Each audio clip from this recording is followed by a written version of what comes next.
My channel has been pretty serious lately. I haven't made a more lighthearted video in a while, so I thought we could loosen up and have some fun for a change by, I guess, discussing something that's actually really dangerous and concerning. As heavy as vaccination issues are, I try to find humor in the situation wherever I can, because otherwise it's just sad. It's not that new of a development, but I haven't seen this talked about as much as I think it should be. Anti-vaxxers, believe it or not, might have found a way to be even worse. So it's story time for those of you who haven't heard about this yet. Between October 2018 and March 2019, Rockland County, New York saw over 150 cases of measles. Now that indicates a huge problem because measles is extremely contagious and dangerous, and it's easily preventable with a vaccine. So on March 26, 2019, Rockland officials enacted a 30-day ban on unvaccinated minors in public spaces. That included spaces like schools, churches, and shopping centers, but did not include outdoor spaces. Officials said they wouldn't seek out guardians with unvaccinated kids in public, but those who were found violating the ban would be charged with a misdemeanor. The previous year, Rockland County had already barred unvaccinated kids from any public school with a vaccination rate lower than 95%. To put into perspective just how serious of an outbreak this was, they had over 150 cases in their county alone. The average number of cases of measles in the entire US per year between 2000 and 2015 was 140. Of course, this ban got anti-vaxxers very upset. Not the outbreak, but the ban. On March 28, 2019, at an anti-vaccination rally in Austin, Texas, anti-vax activist Del Bigtree insinuated that pro-vaccine government officials would begin hunting down anti-vaxxers and arresting them. And since many of the anti-vaxxers in Rockland County were Jewish, it would be comparable to the Holocaust. And for those Hasidic Jews living in Rockland County that for the first time in a very long time have been curfewed, that are being locked into their houses, that cannot go into schools and cannot go into restaurants, I say to you, how are we going to know if you're not vaccinated? How are we going to arrest you? Maybe we'll do it the same way we did the last time. So for you, for all the Hasidic Jews in New York right now that never thought this moment will come, I am saying, I stand with you. Did you see that yellow thing he pinned to his lapel? That was a yellow Star of David, which was the symbol that the Nazis used to identify Jews in the Holocaust. Jewish news sources went wild over this, and for good reason. The use of the symbol was called a terrible abuse, and Poland's Holocaust Memorial called out anti-vaxxers on Twitter, saying that their use of the symbol was a sign of intellectual and moral degradation. I tend to agree, but before I weigh in, let's see if anyone on social media actually supports the persecution narrative.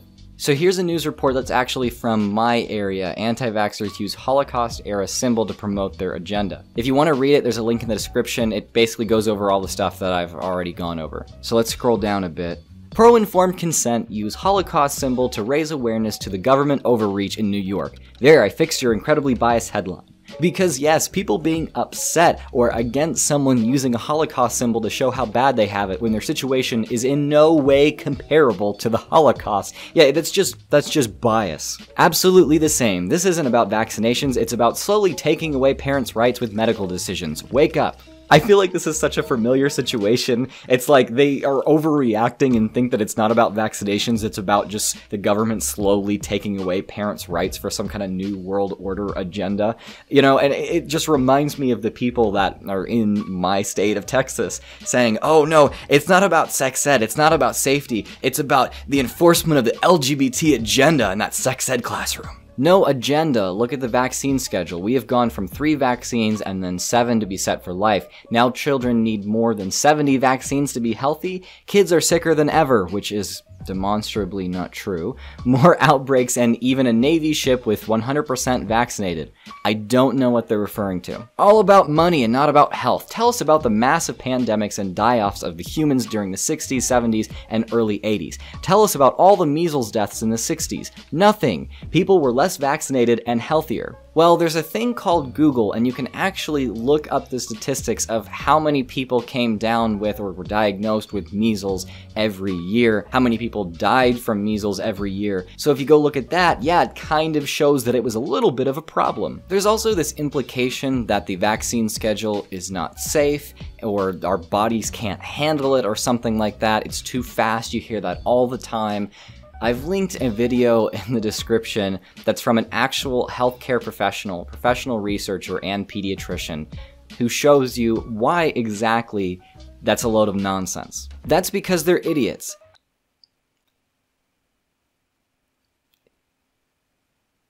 Yeah. Alright, that's enough of that post. So, in preparing for this video, I thought that I'd ask some natural medicine anti-vax types what they think of all of this. I've been in some pretty wild alternative medicine Facebook groups for over a year now, since I did my very first investigation into anti-vax Facebook. So, I asked those groups for their thoughts, and they gave me their unfortunate takes. In all of the different groups, I said something similar to this. Hey everyone, sorry if this is off topic because it's not cancer related, remove if necessary. Some people are upset about those who don't vax, saying they're persecuted for their choices. What do you think of that? And what do you think of using this symbol when discussing vax issues? First comment, vaccines cause cancer. Millions of people around the world were infected with the contaminated polio vaccine. If mandatory vaccines came in, I would wear the symbol. It's looking like that might happen. Mark of the Beast. God, I hope that everyone watching is familiar with the Mark of the Beast reference growing up, fundamentalist evangelical Christian. That was something that was burned into my head as a child, and we always looked for what the Mark of the Beast was going to be. As I grew up, we thought it was like cell phones, and then we thought it was like the chip in our cards. But yeah, apparently this lady thinks that if mandatory vaccines came in, that would be a situation that's comparable to, you know, like death camps, genocide. Super wholesome take, right? Considering that non-vaccinated Orthodox Jews have already been targeted in New York, I think this is completely in line with the present dangers of our pharma/medical mafia system. One, if you do the reading, you know that no one was targeted. I mean, no one was sent out looking for unvaccinated people or their guardians. Two, this had nothing to do with specifically targeting Jewish communities. Everyone was covered under that legislation. Everyone had to obey that. Three, I'm of the opinion that you can make demonstrably harmful decisions based on your religion for yourself, but the second that you start making decisions based on your religion that can harm kids, can harm others, can harm your children, no, that's not acceptable, and I don't think that you should have religious protection for that at all. It's frightening right now, nearly time for the US government to tattoo our vaccine number on our arms. Oh yes, another tasteful Holocaust reference. You guys really are just as persecuted as like the most persecuted minority of people that has ever existed. Yeah, This is what misinformation can do to you. These people like live in fear that they're going to be massacred at any moment. I'd wear that badge 24/7. It's a good thing that no one is making you wear that badge like the people you are saying that you're so much like. The people that believe in vaccines should be free to protect themselves, but not be able to force that crap onto me and my offspring. I did it blindly for years, but no more. Protect themselves from what? Vaccines don't work. Protect themselves from fear. Yeah, I think we know who the fearful ones are. The people that are going out and getting vaccinated and calling it a day. Not the people who are in Facebook groups literally comparing themselves to... I mean, do I have to go over this again? Oh my god, social media was a mistake. Carl, can you please write a sequel? Write a sequel to Demon Haunted World. Publish it. I will do my best to promote the hell out of that. And once that's a bestseller, then, you know, since that's not going to happen, maybe I should just delete my Facebook. Why identify with the Star of Moloch? History. Why history? Look into Hitler and the smallpox vaccine. Oh, righto. Yeah, you guys know that it can't be conspiracy unless Hitler plays some kind of role, right? It's against my family's religious belief. Okay, I understand that. Now, you have to understand that no one is being directly forced to get vaccinated. The thing is, is we can demonstrate that the thing that is happening, that your religion is commanding, not vaccinating apparently, is causing a problem that's harming people. When you can demonstrate that harm is occurring, and the reason why that harm is occurring is because of some kind of religious command, then that means that the best thing to do, regardless of what you believe, demonstrably is not to follow that religious command. In short, you kind of have to accept that your religion is wrong. I don't want there to be laws against you practicing your religion in general, but yeah, if you're directly harming people, maybe you can't follow that part. I feel like that might be one of the hottest takes on my channel, actually. We'll see what happens with that.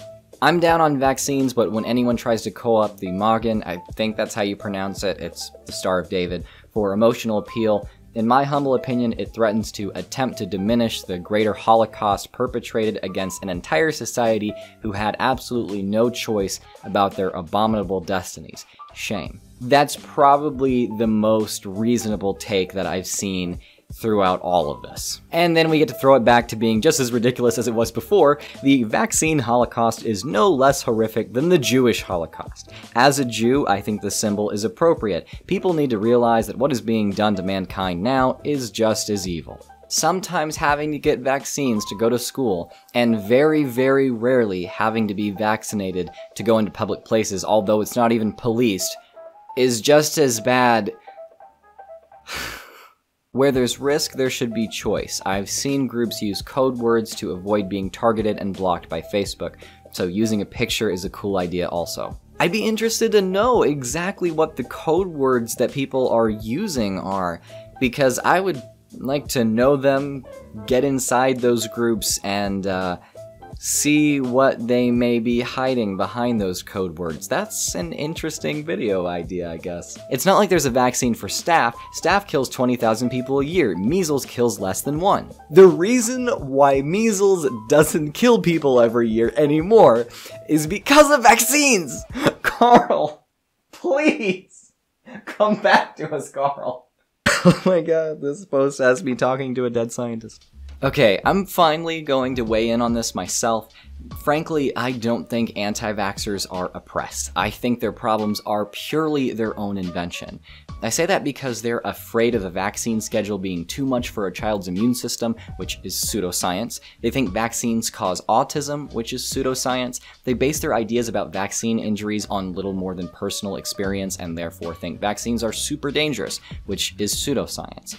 They think they're being oppressed into doing something that's bad for them because they're too misinformed to understand that vaccines and social controls stopping the spread of disease are demonstrably good for them. Their fear of a non-existent monster has driven them to comparing themselves to one of the most persecuted groups in history, and the result of that, their use of the symbol, is honestly pretty disgusting. Even outside of their use of the symbol, what they're doing is harming innocent people. People who can't be vaccinated need those who can to be vaccinated so that the people surrounding the immunocompromised can't pass on any deadly diseases to them. I tend to think that government should allow us as many liberties as possible and only restrict them in cases of direct, powerful threats to human well-being. So here's why I think vaccinations should be absolutely required of those without medical exemptions within public schools. Your freedom to swing your arm ends at my face, and when you don't get vaccinated when you could, you're crossing the line and taking a swing at anyone who can't be vaccinated. It doesn't matter what your reason is. Maybe it's religious, maybe it's something else. Regardless, you're demonstrably in the wrong. Rather than getting too deep into philosophy or politics here, I'll keep it simple as I wrap it up. We know vaccines are worth it, and that refusing them is reviving horrible diseases. Individually choosing not to vaccinate your child who is not immunocompromised is simply the wrong decision if you want to maximize human well-being, even if your religion tells you otherwise. Also, it's grotesque to conflate your social or legal standing as an anti-vaxxer with people who suffered unimaginable torture and mass genocide. If someone says something like this, my first impulse is to revolt in disgust and get away from them, but I think the best thing I can actually do in those encounters is to connect with those people and try to change their minds. There's an idea out there that it's virtuous to quickly disassociate from people who carry out terrible, misinformed, and demonstrably harmful actions, but that practice leaves such people in an echo chamber of destructive ideas. Talking to them productively and trying to influence them to stop hurting people is incredibly commendable, I think. I don't always have the patience or time for that, and some people I do think are basically unreachable. So to use a phrase that maybe sounds more combative than I mean here, pick your battles. I'm not going to give up completely on these people, however horrendous I think their ideas and actions are. I hope if you have the patience to have these conversations at all, that you won't either. Thanks for watching. I've been Drew of Genetically Modified Skeptic. I hope you guys like the new studio. It's not quite done yet, but it's mostly there. I'm kind of still tweaking the lighting and some props. Let me know what you think of it down in the comments. As always, go ahead and subscribe, check out my Patreon, follow me on Twitter and Facebook at GMSkeptic, join my Discord, and until next time, stay skeptical.